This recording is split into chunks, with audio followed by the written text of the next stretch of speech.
This program is brought to you by the Labatt Brewing Company Limited, sponsors of Labatt's Blue Jays baseball. August delivers a swing and a fly ball. Hit deep left center. Hit way back there. Going, gone! Number one in the Sky Dome. The windup, the 2-0 pitch, a swing, and a base hit into left field. Roberto Keller has broken up the Dave Steve perfect game bid. Fly ball, right field, it's deep. It could be. It's off the wall. The Blue Jays win it. The Blue Jays win it. The 1-2 pitch swung on and missed, and the Blue Jays win it. The Blue Jays are on their way to the 1989 American League Championship Series. These are the moments and memories that took the 1989 Toronto Blue Jays sky high. Spring in Dunedin, Florida. For the Blue Jays, the sweet anticipation of a new season. Looking good. And true enough for any team, after a long winter layoff, looking a little rusty. Oh, my God, I'm sorry. Thrown off kilter by 2 disappointing seasons, the Blue Jays cast their fate with an enviable core of stars. So convincing, they were picked to win the American League East.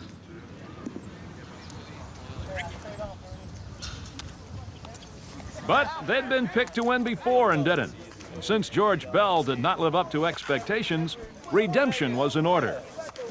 Guys are getting tired of finishing second, just missing out, and whatever it might be, some way we always finish second. I think this year, guys from the start want to do what they're going to have to do to try to win this thing. With redemption very much on everybody's mind, Jimmy Williams and company faced the season a picture of promise. But this picture told the story of April. The Blue Jays opened the season with 6 one-run games and lost 4 of them.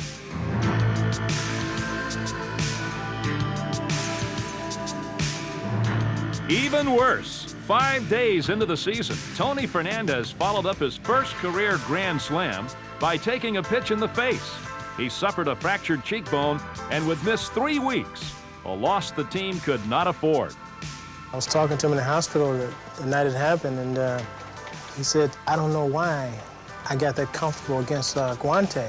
He can be wild at times, and he said with 2 strikes on me, I was battling the guy, and next thing you know, I was looking for a forkball, something off speed, and he threw me a fastball up and in, and I froze. It's tough to replace a guy like Tony because of his leadership on the field as well.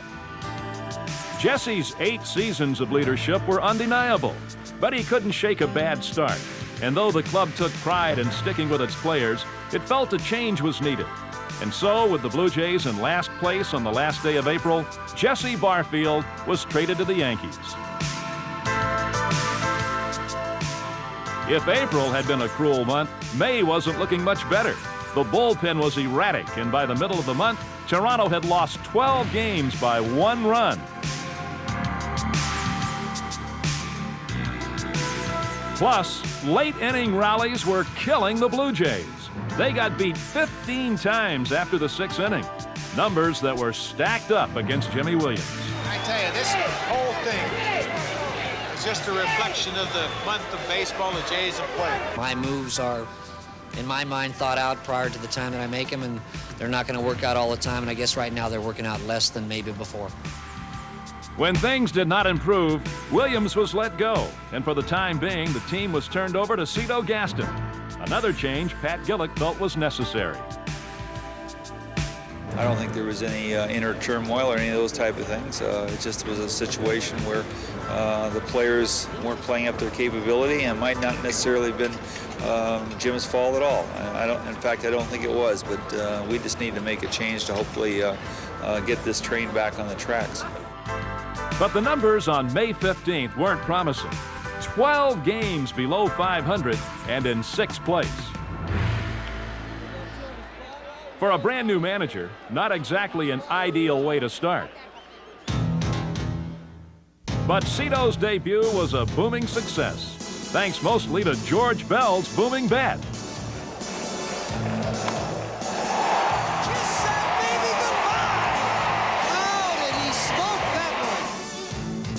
The Blue Jays followed Bell's lead with a welcome burst of offense, and with 9 hits in all, beat the Indians, handing Cito his first win.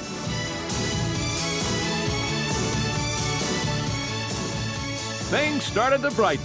Tony Fernandez was back off the disabled list and right back in sync. The Blue Jays didn't exactly tear up the league, but they played better than .500 the rest of May, and more than anything, got their confidence back.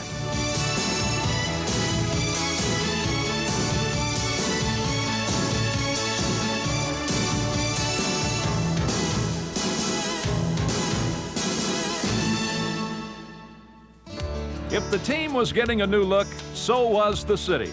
Toronto was about to unveil its magnificent Sky Dome. And so, after more than 12 seasons, the Blue Jays were leaving Exhibition Stadium. And to the players, it proved to be a parting of some sweet sorrow. The best years that I've had in baseball have been here at Exhibition Stadium and in Toronto at this ballpark. I came over here just in the early stages when the ball club was really starting to develop and come on. So it's been a lot of fun and a lot of good times here in this ballpark. The memories of losing 100 ball games and when Bobby Cox came in and turned his organization around, this will always be here. The memories of 1985 of winning the championship will always be here. 9 years the Blue Jay fans have waited for this. There's a drive to George Bell. He's got to come in. He's there. He's got it. The Blue Jays have won it. The Jays have won it. They've won the Eastern Division Championship. How about those Toronto Blue Jays? They've done it. Not all the memories were so sublime. Remember this Mosby mayhem? There goes Mosby. Picked a good pitch to go on. Terrible throw. Mosby doesn't know where the throw is. He's going back to first base. Is he going to steal first? He steals first. Now he's going to steal second again. I've never seen it before. That was something that I just wanted to make a video for the kids for on how to do things twice and be successful at doing so. Exhibition Stadium was full of the unexpected.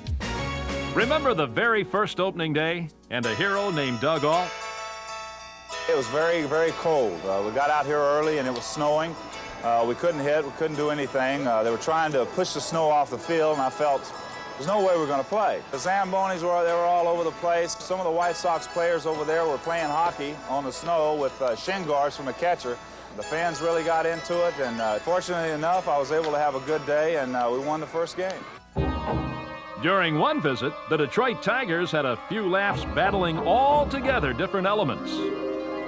What made it so funny was Detroit takes the field, and Winsky or whoever it is over there that came out from the dugout, and he hit some fly balls to right field. And I think that for the most part, it was a rookie out there, and he was chasing down every ball that he hit when he shouldn't have been. He should have said, hey, I simply can't see it, and at least faked it to where they'd call the game, and boom, they wouldn't have to play it. Came up the next at bat, and I hit a home run that was lost in the fog and rolled to the fence. Yes, sir, it was one for the books. And to this day, we remember it as Gruber's inside the fog home run. Well, it's turned into a fiasco now. It wasn't only the weather that inspired such moments. Invited or not, the stadium's ever-present Seagulls won lasting fame at the hands of New York Yankee Dave Winfield. A murderous incident the fans would not forget. And who could forget one of Exhibition Stadium's most curious features? Suffice it to say, if you were sitting out in left field, you were out in left field. Well, we came 500 miles to see this, Blue Jays. Choice seats or no, every seat was taken up on May 28th, when Toronto invited players from the past to pay their final respects to Exhibition Stadium. And the finale was memorable, a 10th inning home run by George Bell to win the game. Swing and a drive. Oh, baby, what an ending to a story. It's out of here. Home run, George Bell to win it. It ends as it began. The Blue Jays defeating the Chicago White Sox. A home run in the first game and a blast in the last. All that's history now. More than 12 years of history. But as June approached and the Blue Jays packed up for the Sky Dome, the numbers that mattered most were the 3 games coming right up at Fenway Park. Hoping to lose their view of last place, the Blue Jays were in full swing, and in the series bashed Boston pitching for 38 hits. Most of the bashing came from red-hot rookie Junior Felix. In 2 games, he delivered 8 RBIs. Hit well to center field. Burks on the run, back to the triangle, still running, and he can't make the play.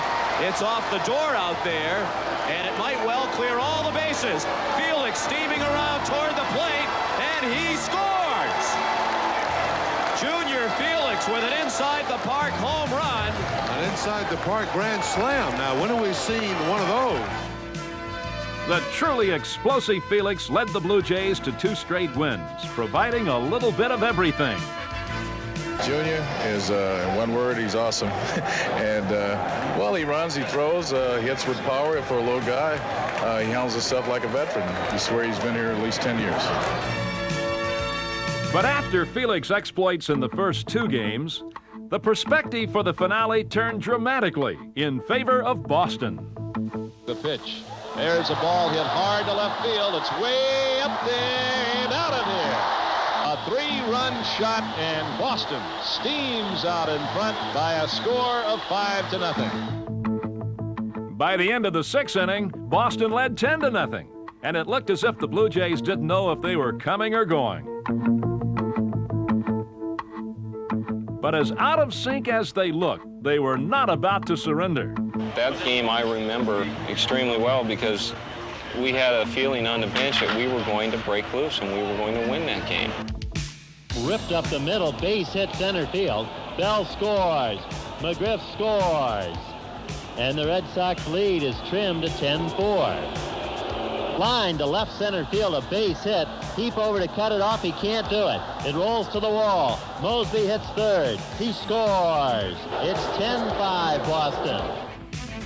Well, it was 10-7 Boston when the Blue Jays loaded the bases and put on their rally towels for Ernie Witt. I wasn't thinking home run at that situation, and Lee's he's their stopper and he's a power pitcher. I feel I'm a pretty good fastball hitter, so I was looking fastball and he got it over the plate for me. 2-1 delivery. A swing and a drive. Hit deep to right field. Hit way back, and gone! It's out of here! Grand slam home run, Ernie Witt. Ernie Witt has hit it out. A big welcoming committee at the plate, and the Blue Jays have come all the way back in Boston. But in this game, which proved to be a turning point of the season for Toronto, neither side would quit. The Red Sox came back to tie it in the 9th. And then in the 12th, Toronto found a hero in none other than Junior Felix. Lamp delivers. There's a swing and a belt. Hit deep to right field. Hit way back there, and see you later. Home run, Junior Felix. A 2-run shot, and the Blue Jays will take the lead 13-11. 3 outs later, they wrapped up the comeback and the sweep. Ward works, and strike 3 called on the outside corner. A blistering fastball to end it. What a ball game for the Blue Jays. One for the books right here. And what a start for Cito Gaston. Prior to the Red Sox series, he was given the managing job for good. Now, with a convincing sweep of the Red Sox, Cito and the Blue Jays were coming on. Under Gaston, Toronto won 11 of 18 and climbed out of last place for good. On June 5th, they headed home to the new Sky Dome, which was little more than a vision just 4 years ago. We have reached a decision as to the site. We have the necessary information to proceed with the construction of a first-class stadium on that site, and we have assurances that it can be equipped with a retractable roof that will in fact work. Groundbreaking began in October 1986, and 2.5 years later, construction was nearly complete. The Sky Dome would house a hotel, 5 restaurants, the biggest ever video scoreboard, and to top it all off, a technological wonder. Of course, our rotatable roof is world-renowned by now, I would assume. When it's fully retracted, 90 91% of the whole stadium will be in sunlight. This was a simple solution that achieved what we wanted to achieve, which was a round dome on a round stadium, which could retract and telescope all at one end of the stadium and still remain in its retracted position. So you have a combination of straight rollback motion panels and a panel which moves on a circular track. And that's the secret. Amazingly enough, the Sky Dome was completed on schedule. And on June 5th, the Blue Jays moved in, full of fanfare for the most uncommon ballpark anywhere. The Toronto Sky Dome, the first of its kind, the first retractable dome anywhere. One more time, Cito, please. Last time. Okay. Get it. Got it? Thanks very much. Okay. Appreciate it.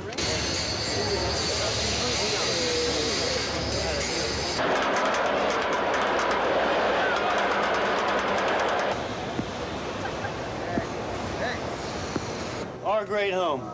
That's what it's all about. Right. Waiting for the opening of the Sky Dome. Let's see what kind of cards Fred's got today.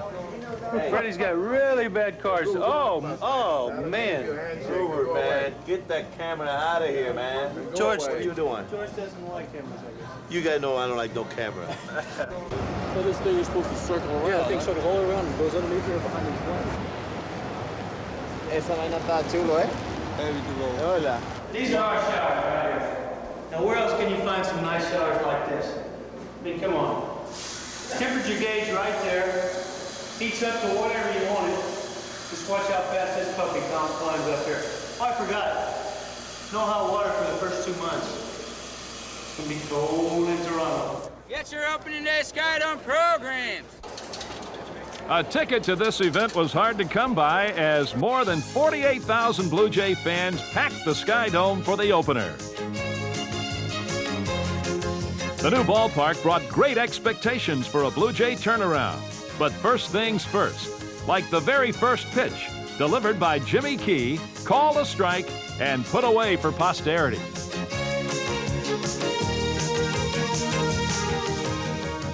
Blue Jay fans were itching to test out the new fences.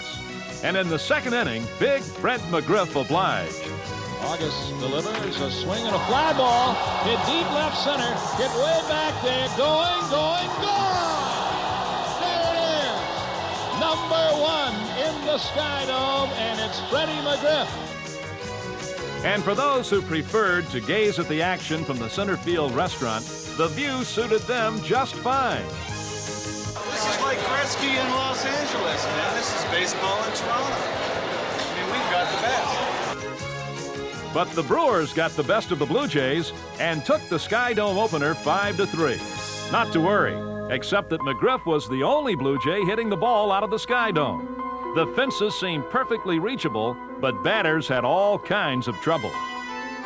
1-1 to score. Ernie Witt leads off the bottom of the 7th with a deep drive to right center. Toucher there. I cannot imagine what it takes to get a ball out of this ballpark. We've seen some very well-hit balls, but you really have to get it down the line because once it gets out in those power alleys, it just dies. True, the power alleys were 10 feet longer than exhibition stadiums. But could there be more to it than that? I could feel the blowers being turned on. I had a friend that was an engineer, and his theory was that all the cement in this place wasn't quite dry when we moved in here. I was told at about 45 minutes after the game starts, they turn on the air conditioning unit, even though it is an open-air stadium. If you can believe that or not, I don't know. There must be something going on that they don't want to tell us. After the cement dries, as one guy would say, after the burgers are turned down, after the blowers are turned up, after all these things are done and all worked out, I think it'd be a good ballpark to hit in. No matter how big the ballpark, Big Fred had the power. Undaunted by the Sky Dome, he would lead the league with 36 homers. At the plate or at first base, McGriff had all the right moves. Wow. Fred McGriff is in number 22. And there's a long one. See you later. Wow. Kiss it goodbye. Wow. He's a big guy that hits the ball about 400 or 500 feet most of the time he walks in there, and he has a great eye, as we say in baseball, to enable him to get a good pitch to hit that far. Every day he goes out there, he can amaze you with his power. A lot of pitchers try to pitch around him because of his awesome display of power that he has. 3-2 count. Don Paul's pitch is swung on and drilled to right field. Sosa back looking up. Goodbye, home run. Snyder puts it in. There's one to right field. Deep line drive. Goodbye, home run. Boy, did he get a hold of that one. It's more or less just bat speed, getting the head of the bat out, and being quick, using my whole body to hit, not just using my arms or my legs, just getting everything into it and just getting the head out. The approach has paid off, fast. In just 3 major league seasons, McGriff has hit 90 home runs. That kind of power has inspired short but meaningful praise. Wow. The Blue Jays might have said the same thing about their standing on July 1st. They pulled into 4th place and were still climbing. On July 11th at Anaheim Stadium, baseball turned away from the pennant races to focus on this year's All-Stars. For the 3rd time, Tony Fernandez was chosen. And for the first time, Kelly Gruber. 2 of the league's bright young stars who've been playing brilliantly side by side for 4 seasons. I love to field. I love to take my glove. When it's come to gloves, you know, I'm obsessed by it. I like to work out. My work habits are much better on the field than hitting. Hitting, you know, I can go out, get loose, and be ready for the game. But at fielding, you know, I love. It's just been part of me since I was a little kid. I enjoy fielding ground balls. Fernandez was nearly flawless at short, setting a major league record with 6 errors in 140 games. Day in and day out, Tony continued to amaze. Watch this play by Fernandez. He's got him. Fernandez over. Oh, yes. What a play. A shot right at Fernandez. What a play. He doesn't amaze me at the plays he makes anymore. He amazes me on the consistency of the amazing plays. You know, not only does he handle the balls that he should be able to get to, and he's always on the mark, but it's that great play that he consistently makes all the time that amazes me. Nothing amazing about Gruber, just a good neck for getting results. There's a drive deep to left. Kiss it goodbye. The most valuable player on this Toronto Blue Jay team is Kelly Gruber. He has done it all. Such as turn a few tricks at third. Ground ball. Gruber dives. He's got to hurry. It's Ricky Henderson. He nails it. Kelly also helped out for 9 games in right field. But while his glove was an asset, his bat was a must. And getting better with age. Gruber had a career-high 18 homers and a .290 average. And on April 16th against the Royals, he did something no Blue Jay had ever done. He's a single away from hitting for the cycle. That could be the single. Here comes Eisenreich charging, but he won't get there. Another Toronto run scores. Gruber has hit for the cycle. Even with the all-star heroics of Toronto's infield, the Blue Jays fell 10 games out in early July. But with the bullpen in the midst of a turnaround, they were about to enter the pennant picture. No one typified the turnabout more than David Wells. After a so-so start, he allowed only 3 runs in his last 23 games.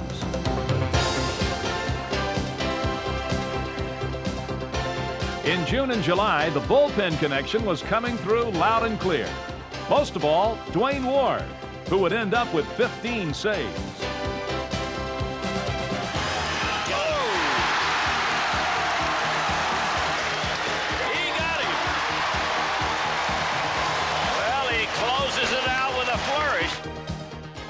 Tom Henke didn't flourish in the early going, but he came on strong after June and gave up 6 runs in his last 34 appearances. For the 4th year in a row, Henke collected 20 saves, all of which makes Terminator the last word in Toronto. Look at Tom Henke. He has struck out 5 of the 6 batters that he has faced. his best performance of the year. I am the stopper on this team. I think if the game is on the line and it's a big game, I think Cito's going to go to me. H-E-N-K-E. What do you got? Terminator. Terminator. You can bring him in now, but he's even better later. Terminator. Terminator. Well, he blows it by them, never throws a tater. By August, Henke was terminating for a team in contention. Lineup, scorecard, souvenir program. Toronto, If Cito Gaston was little known before, Toronto's good fortune changed all that and forced the mild-mannered manager into the spotlight. All of that was quite a change for the former batting coach, who spent the better part of 7 seasons quietly turning young but largely undisciplined pupils into accomplished major league hitters. Cito's success as a coach stemmed in part from his own experience as a player. He spent most of his 10 major league seasons with the Padres.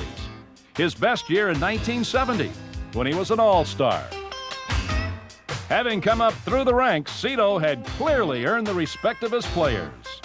Cito is basically a laid-back type of person. I think what has really helped Cito is that his presence in the dugout is that he's very calm, he's very relaxed, and that presence, I think, has relaxed a lot of players on this team. My door is open, and I know managers say that all the time, but I think these guys really believe me when I say that. And if I do something, I just try to explain to them what I'm trying to do. If they disagree with what I'm doing, we'll sit down and talk about it. An approach that also won him the respect of his pitchers. He comes out there and talks to you and asks you how you feel, and therefore you have some input as far as whether or not you stay in the game. And as far as I'm concerned, you have to have that kind of rapport with the pitcher. Most of all, you have to win. And under Cito, the Blue Jays would play the best baseball of any major league team, a turnaround for which he was runner-up manager of the year. On the morning of Friday, August 4th, the Blue Jays were 3 games back. That night, they would move even closer, thanks to a pitching performance that was nearly perfect. Here at the Sky Dome, tension that you could cut with a knife. Not a Yankee has reached first base. Dave Stieb is 3 outs away. Stieb works. A swing and a miss. He struck him out.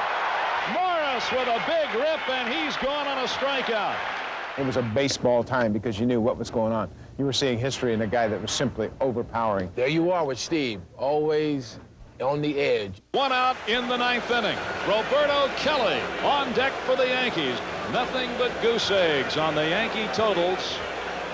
Here's a 1-2 pitch on the way. Swung on and missed. Strike 3. A deafening roar from a record crowd of 48,789 at the Sky Dome.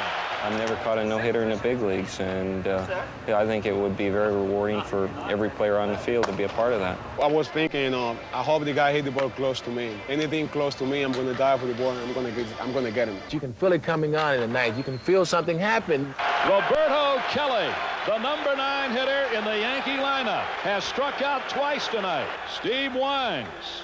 Kelly takes it inside, ball 1. And the crowd responds to that also. Just missing inside. Here it comes. Breaking ball inside, ball 2 to Kelly. 2-0. Steve now goes to the Rosenbach. Adjusts his cap. Looks into Ernie Witt. The windup, the 2-0 pitch, a swing, and a base hit into left field. It'll drop in, a base hit to left field. Kelly goes to second as the throw from Bell comes in wide. And Roberto Kelly has broken up the Dave Stieb perfect game bid with a double. He fell behind 2-0, and we had been throwing him a lot of breaking balls the whole game. We've been successful with it, but Roberto Kelly hit a good pitch, and there's just nothing that you can do about it. In these situations, I don't mind having that kind of tough luck. I mean, if I can take every game in the 9th inning with a no-hitter, I know I'm going to win. So if the tough luck is losing the no-hitter, I'll take that tough luck.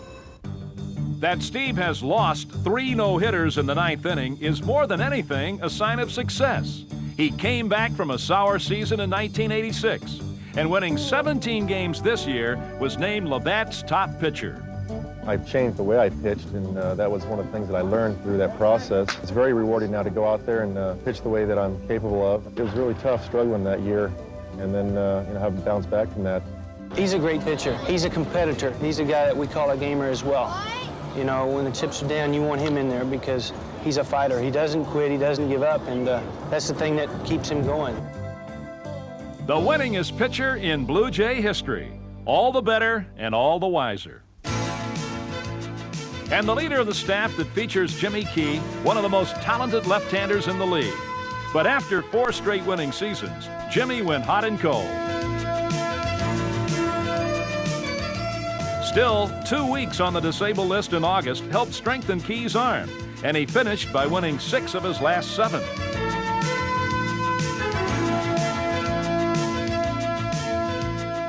John Cerruti might have wished for more runs, especially early on. Still, he won 11 games and topped Blue Jay starters with an ERA just over 3.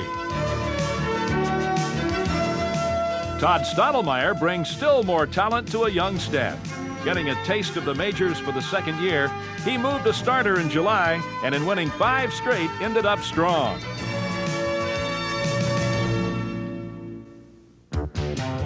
But it takes more to spell a pennant. And in Toronto's case, it took ex-Mets, Mookie Wilson and Lee Mazzilli. They arrived in August and instantly made the Blue Jays a stronger team. Knowing that these are experienced veterans, they've been there, they know what it's like to win, is a big plus, a big help to a lot of the younger kids, especially the ones that haven't been there. I know I would look to them when the chips are down, what to do, how to respond, and they're a great asset to our club. Mazzilli lived up to his princely pinch-hitting credentials and came off the bench to deliver time and again. And so the Blue Jays sailed into the pennant race with a stronger bench and a dynamo in the outfield. Mookie brought his characteristic spark and in the middle of August caught fire, hitting in 14 straight games with an average of .460. He was, in every way, a mover and shaker.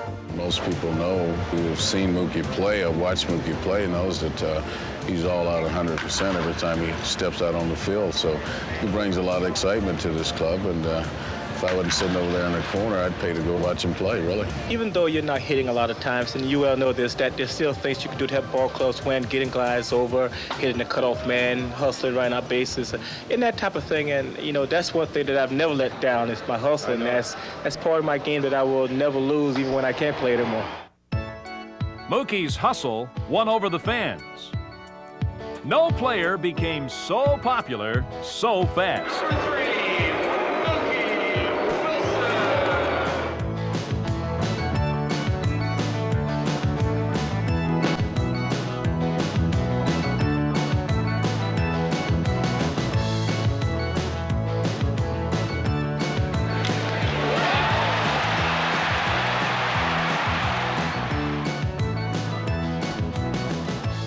Other than brains, most of the players don't have brains.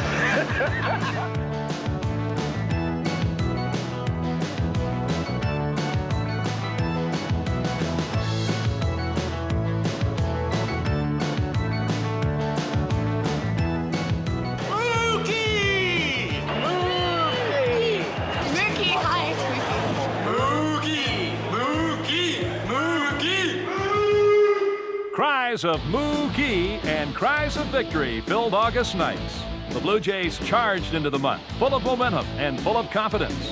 What they weren't doing in April and May, they were doing in a big way now. And in climbing past team after team, won 20 of 29.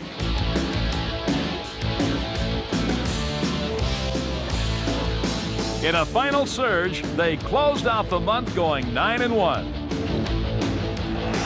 The Blue Jays have beaten the Rangers 2-1 as John Cerruti pitches a gem of a ball game today. 2-strike delivery. Calderon to short. This could be the ball game. Fernandez one. Lariano double play. Jays win. The 1-2 pitch. 2 outs. The Toronto Blue Jays have now won 6 in a row. The streak landed the Blue Jays in second, but the next day, George Bell carried them into first. Bell's got a 21-game hit streak, so now Bell will try probably for the final time of the game. Deep to left field. He may have continued it the good way. Goodbye, home run. 22-game hit streak. The streak ended. The Blue Jays were in first, and Bell was again Toronto's most commanding player. In July and August, he hit .350 and finally redeemed his disappointing numbers of 88.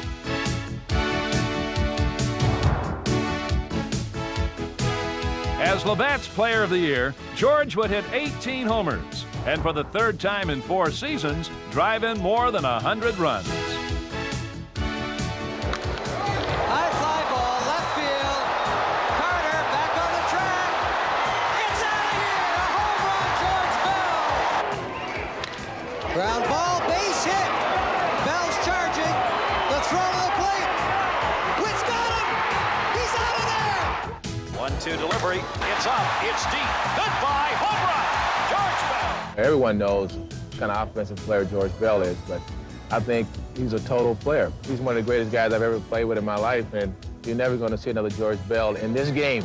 Never. He already proved that he's one of the best ball players all around. You know, he plays hard, and I respect him for that. Because when you see a guy that I try to play baseball, don't matter what, you ought to respect that guy. Bell's fiercely competitive nature is perhaps best understood and most appreciated by those who watch him play every day. George is a gamer, you know. If you're playing against George and you don't know George, you probably don't like him, but if he's on your team, you'll love him because he's out here every day just to win. When they see a baseball card or they see my face on the TV, they say, George Bell, he was the winner. That's the only thing I want them to remember me. Because every time I put my uniform on, the only thing I've got in my mind is win. And just no doubt on my mind, nothing else. Win. That's the number one thing in my life. Bell brought the Blue Jays into September, tied for first with a month to go. Now that we're so close, I would like to see us just get a tad more fired up and just prove to the people, as well as ourselves and to all of Canada, that we are that ball club that everybody said that we were. And we're not the chokers that they say we are, and we can come back and just make a great showing of ourselves. The Blue Jays were loose, but hungry, and time and again in September fought back defeat with clutch hitting. They won 6 extra inning games to give their fans a month of drama.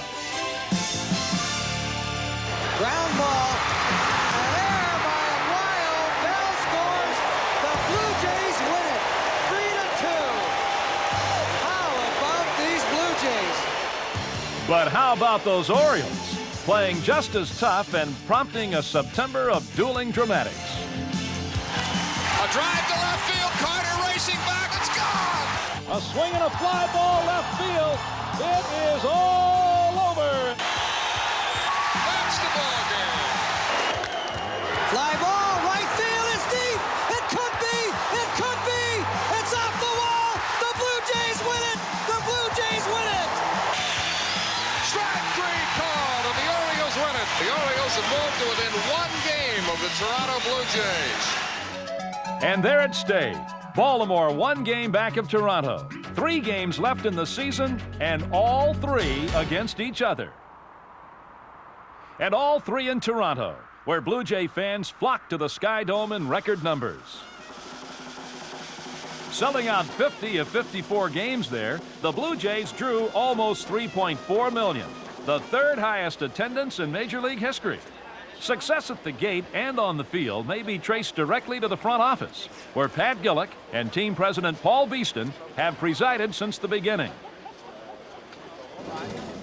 Now on September 29th, Blue Jay fans had the hottest ticket in baseball. Hi, I'm Bob Melvin of the Baltimore Orioles. Welcome to the Showdown Series here in Toronto this weekend. This may be the kind of drama fans love, but for the players, the pressure of a whole season coming down to 3 games can be almost unbearable. We don't want it this way, believe me. You don't want to be here with your heart rate up. You don't want to be here with high blood pressure, but this is what it's all about, baseball. I mean, at its best. and the best man will win in this series. It's not a matter of someone lucked out. This is it. There's no reason to watch the scoreboard anymore because who you need to beat is right across the field from you. The showdown was spirited right from the start.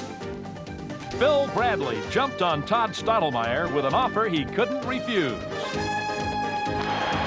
a drive deep to left. Look at this. Phil Bradley, the first pitch of the ball game, has hit a home run. And the book on Bradley, he's a first ball fastball hitter. Bradley's homer put the Orioles up 1-0. But it wasn't just Baltimore offense that had the Blue Jays worried. The Ballard, who was winning in Toronto, shut him out for 7 innings, as the Orioles still led 1-0.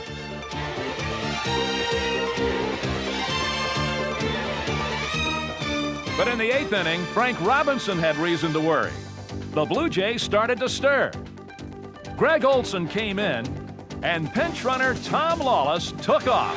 There goes Lawless, first pitch. The throw by Quirk. Lawless has stolen the base, but he'll stay there. Not for long, Lawless moved to third. And with Kelly Gruber up, opportunity came a-knocking. It's got by him. Here comes Lawless. The game is tied. The game is tied. The game was still tied in the bottom of the 11th when Manny Lee led off with a single. He left for pinch runner Nelson Liriano, who went to second. With Lloyd Mosby on deck, the Orioles opted to walk the more dangerous Junior Felix. That's Frank Robinson saying, listen, Mr. Mosby, I don't think you can come through in the clutch. Fly ball, deep left field. Back. Off the wall. The Blue Jays win it. The Jays win it. Liriano scores. Mosby does it.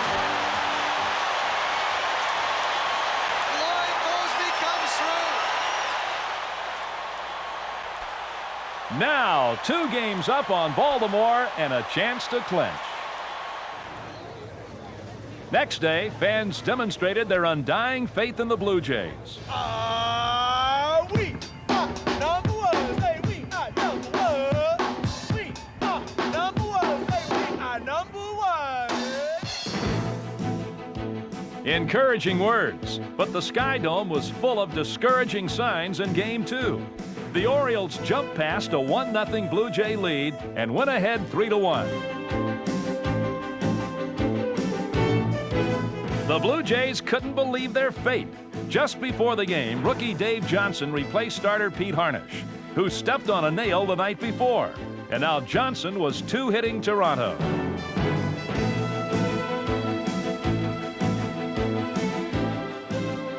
The Blue Jays were getting impatient, and in the 8th inning, marshaled their offensive forces.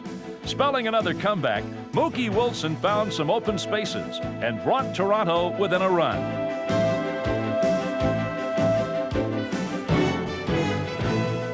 The crowd wanted more and got it from Big Fred McGriff.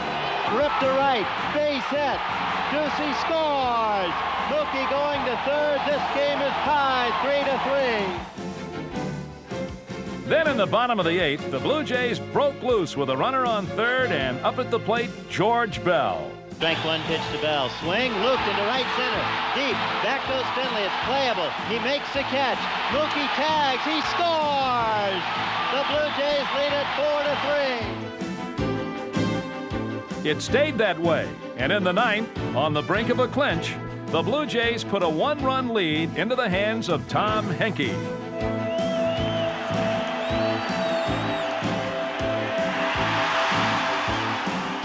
One out. The Sky Dome primed and pumped and impatiently waiting. A swing and a bouncer down to third. Gruber's got it. Fired to first, and there, 2 away. 1 out away. They are on their feet. White scarves everywhere. The 1-2 pitch, swung on and missed, and the Blue Jays win it. The Blue Jays are on their way to the 1989 American League Championship Series. And the Blue Jays stage another big late inning comeback to win it. They have won the East. Finally delivering on an old promise that seemed unreachable 3 months ago.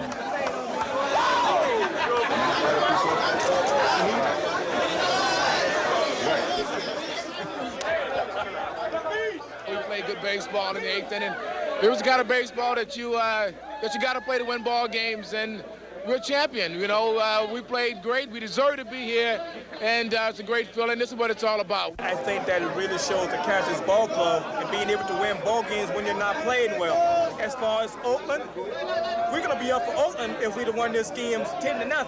I mean, no, we go there now for the, the pennant. I mean, if you can't get up for that, something's wrong with you.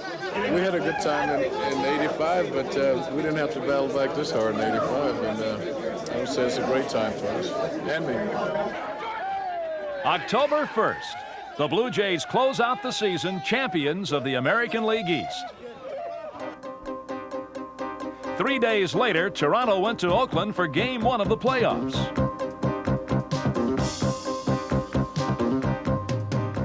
Right from the start, the Blue Jays had a painfully clear picture of Oakland's dominance.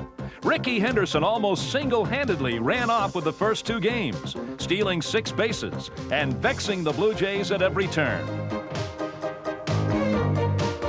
The A's also got help from their more conventional forces. And before Toronto could put a stop to the onslaught, Oakland led 2-0.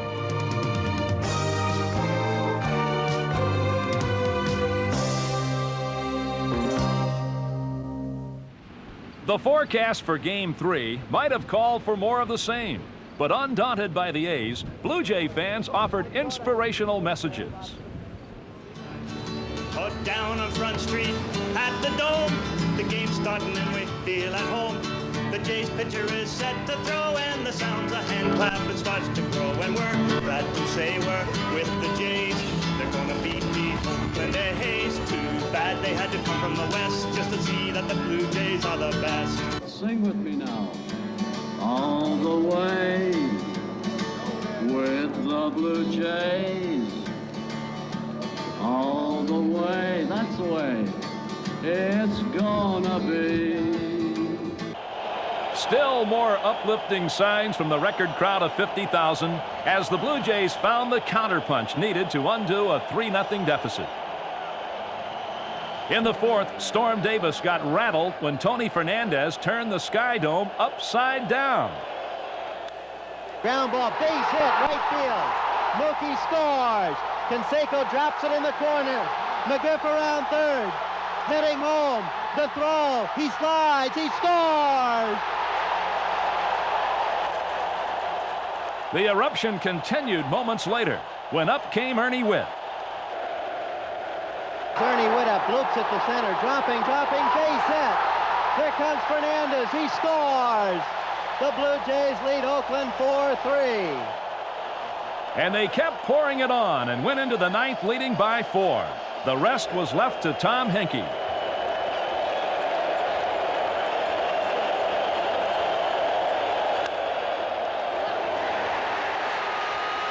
That did it as the Blue Jays brought their winning streak under the dome to a perfect 11-0. More importantly, they came back to beat Oakland.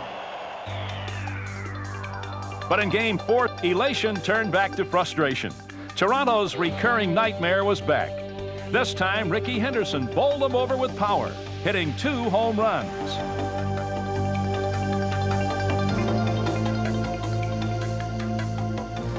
Jose Canseco regained his power and launched one into another zone. Before the Blue Jays could recover, Dave Stewart got the best of them in Game 5. Blue Jay fans pleaded for runs, and the Blue Jays rallied.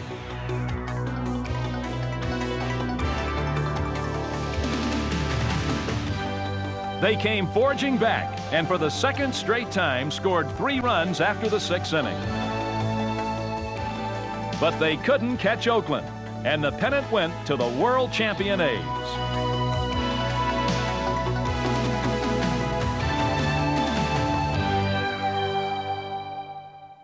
Our guys never stopped playing. They never stopped battling. You can tell by the last 2 games. I mean, we never quit. And I'm real proud of all of them, and they should go home and be proud of themselves, too. They just beat us in every aspect of the game. They had defense, hitting, pitching, so, you know, they were the better team this year, and they'll have to beat us again next year because we're going to be right back here again. In the end, the dream slipped away, but the Blue Jays were still champions, and the Sky Dome echoes with the memories of a thrilling summer. I thought I had it this time. I thought the dream would be